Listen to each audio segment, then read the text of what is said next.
Wakiwasilisha maoni ya kamati ya kudumu ya bunge ya huduma za jamii, msemaji wa kamati Mheshimiwa Martha Mlata amesema mfumo uliopo, walimu wanahudumiwa na vyombo zaidi ya kimoja na kusababisha urasimu katika kupanda daraja, kujiendeleza kimasomo na matatizo katika malipo ya stahiki zao.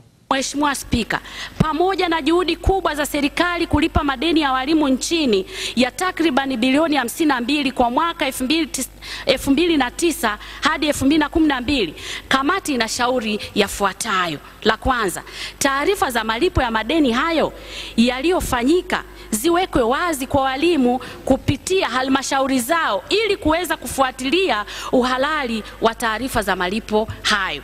Mheshimiwa Spika, kutokuwa na mgomo halisi, yani active strike, kusifanye serikali ifikiri kwamba imemaliza tatizo la madai ya walimu, kwani kuna migomo baridi ambayo athari zake huwa ni mbaya zaidi kuliko mgomo halisi.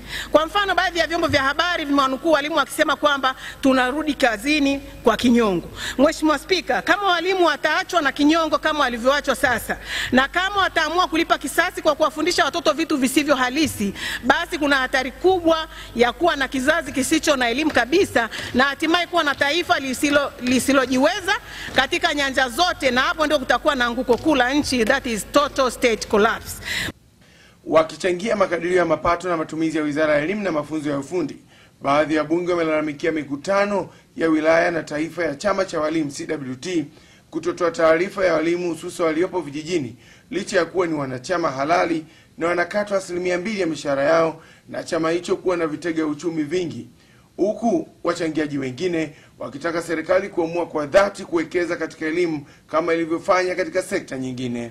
Natambua chama cha CWT na vitega uchumi vingi, lakini je, walimu kwa nini isifike wakati sasa tukauliza hivyo kweli? Sasa hivi tukipiga kura, kwa mfano, walimu wote Tanzania hasa wale wa vijijini, ni kweli kwamba wangependa kuendelea kukatwa 2%? 2% kwa haraka kwa mwalimu wa ngazi ya chini anayekatwa, anayelipwa mshahara wa shilingi 2.5 ni bilioni 1, lakini na yule wa ngazi ya juu anayelipwa 800 ni zaidi ya bilioni 1. Kwa haraka kwa mwaka mmoja ni bilioni 2. Kwa nini walimu tusijiulize hivyo? Na ninachoendelea kukiomba, tafadhalini tukae kitako, tuitafakari elimu ya Watanzania. Tutaondokaje kwenye ujinga wa Watanzania? Sio kukaa kucheka. Hakutusaidii kitu.